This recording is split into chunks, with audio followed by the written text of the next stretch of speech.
British शासन की शुरुआत और भारत की आज़ादी की शुरुआत।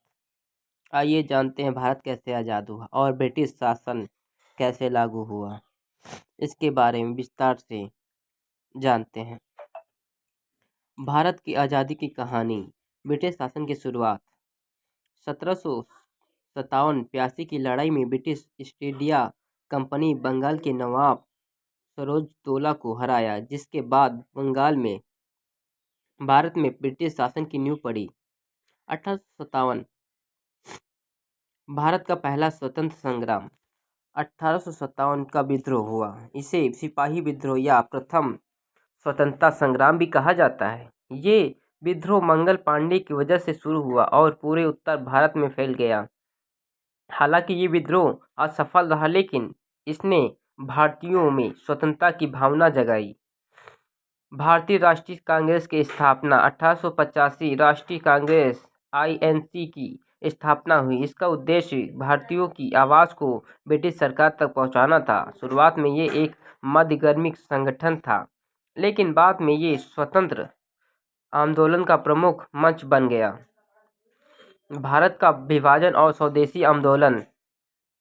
1905 लॉर्ड कार्जन ने बंगाल का विभाजन किया, जिसके विरोध में स्वदेशी आंदोलन शुरू हुआ, जिसमें लोगों ने विदेशी वस्तुओं का बहिष्कार किया और स्वदेशी उत्पादन का उपयोग शुरू किया।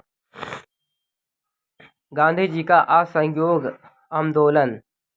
1915 महात्मा गांधी दक्षिण अफ्रीका से भारत लौटे और स्वतंत्र आंदोलन में सक्रिय हो गए।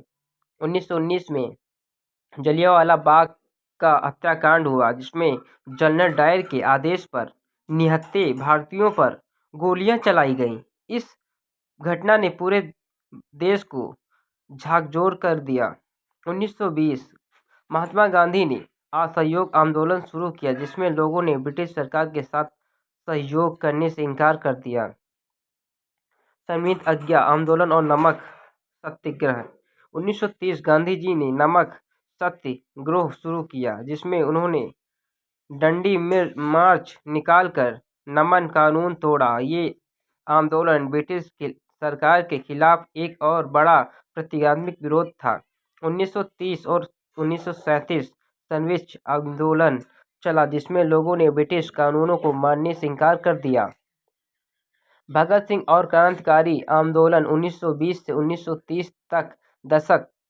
भगत सिंह, चंद्रशेखर आजाद और अन्य क्रांतिकारियों ने ब्रिटिश सरकार के खिलाफ स्वतंत्र संग्राम शुरू किया। भगत सिंह ने 1929 में असेंबली में बम फेंका, इंकलाब जिंदाबाद का नारा दिया। 1931 भगत सिंह, राजगुरु और सुखदेव को फांसी दे दी गई।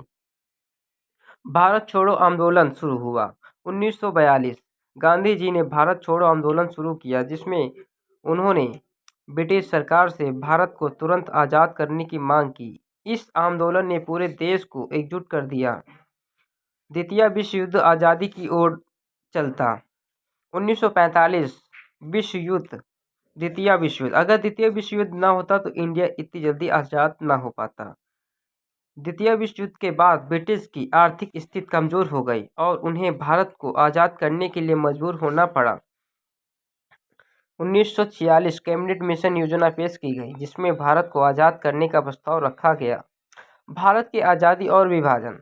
15 अगस्त यानी अंग्रेज देश छोड़ने से पहले उन्होंने भारत के 2 टुकड़े करा दिए।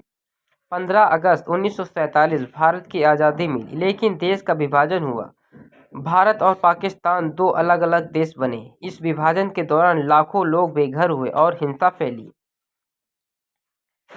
महत्वपूर्ण नेता और उनके योगदान का महत्व। महात्मा गांधी अहिंसा और सत्याग्रह के माध्यम से स्वतंत्र संग्राम का नेतृत्व किया। भगत सिंह क्रांतिकारी विचारधारा के प्रतीक बने।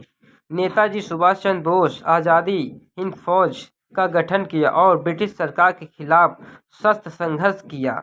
जवाहरलाल नेहरू भारत के पहले प्रधानमंत्री और स्वतंत्र आंदोलन के प्रमुख नेता बने थे।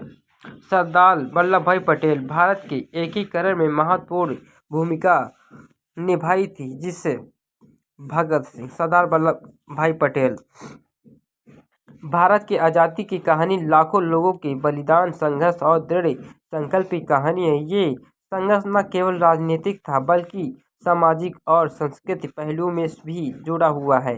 15 अगस्त 1947 को भारत ने आज़ादी पाई, लेकिन इसकी कीमत विभाजन और हिंसा के रूप में चुकानी पड़ी। ये कहानी हमें याद दिलाती है कि स्वतंत्रता और एकता का मूल्य कितना महत्वपूर्ण होता है।